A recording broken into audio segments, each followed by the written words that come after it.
What the f?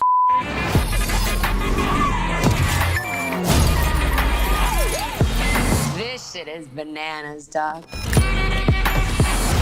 Tequila.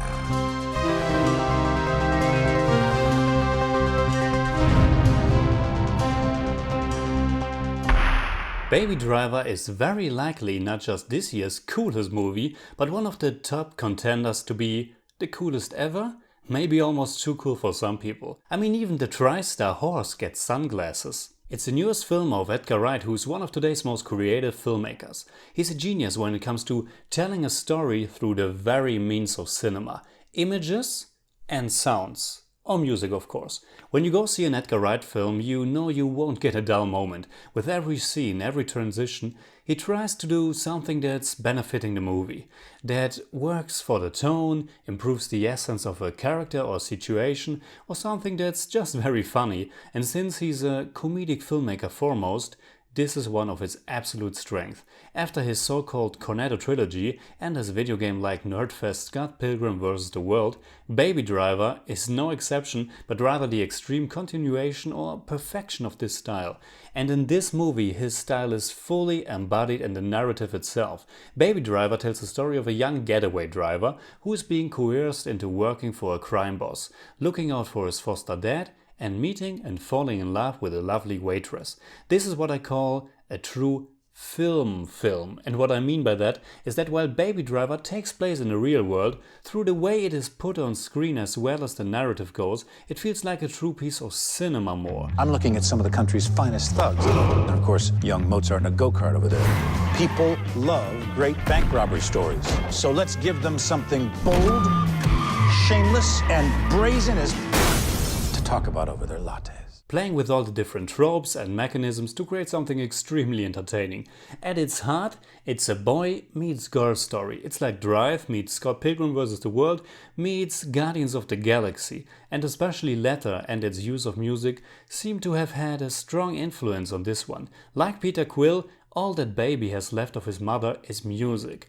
There are strong parallels here, like going back to save his music player, in this case an iPod, and just the way music is motivated within the narrative itself. It's not like in Suicide Squad where it's just playing because that's fun, but it's a central aspect to the story itself. Baby, played by the Fault in Our Stars lead Ansel Elgort, was in a car accident as a young child and he's suffering from a tinnitus ever since. His way of dealing with it is to drown it with music. And therefore Baby Driver is packed with a great soundtrack from the very first scene. Everything happening on screen is happening to the soundtrack of Baby, and the way Edgar Wright is matching each and every aspect from the staging to the editing to that music is marvelous and something so great to see and enjoy for yourself. It even evokes the feeling of a musical at times. This is one of those examples that makes you appreciate cinema and filmmaking, that makes you happy there are still genius minds out there with crazy ideas who love film. And while the style of Baby Driver is extremely showy, it's not one of those style over substance cases. Edgar Wright's style is always in line with the narrative, which seems so very cool at the beginning, but turns out to be quite emotional and heartfelt and also romantic. And like I mentioned, it's one of those film stories that aren't afraid to be just that. It's about a young man with a great talent who's got involved with the wrong people. But he's good at heart, tries his best never to harm anyone, and when he meets this lovely girl, played by Lily James, their goal is simply to get away. Just them, the road, and some great music. But let's talk about those wrong people for a second, because each character is very memorable. Sure, they aren't that deep, but the performances are so entertaining, and in context of this fast-paced joyride, they fit perfectly. Hamm and Eiza González, buddy and darling, are lovebirds themselves, but fully immersed in the gangster lifestyle. And again, the movie is great in telling everything we need to know with little visual details, like the tattoos each of them has on their neck. Hers on his and his on hers. Jamie Foxx is probably the most comical, and his performance as a mad and brutal gangster is hilarious. But for me, Kevin Spacey stole the show as the boss. He could easily be just a generic all-evil crime lord, but there's actually more to him than you assume at the beginning. I also loved C.J. Jones as Baby's foster dad Joseph.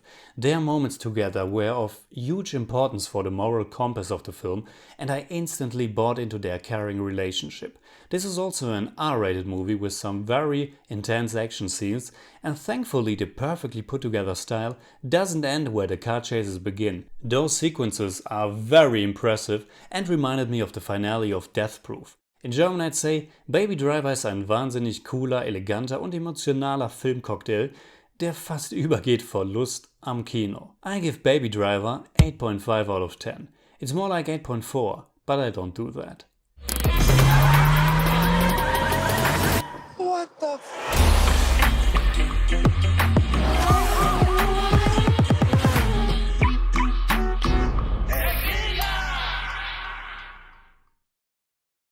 Alright, that's it like always. Comment below, let me know what you think about Baby Driver. And also let me know what's your favorite movie by Edgar Wright. Mine is either this one or Shaun of the Dead. Not sure right now. You can hit me up on Twitter, Facebook and Instagram simply at TheJimmyCage. And if you enjoyed this video, please give me a thumbs up, share, subscribe, whatever you like. And make sure you hit that bell for all I have to tell.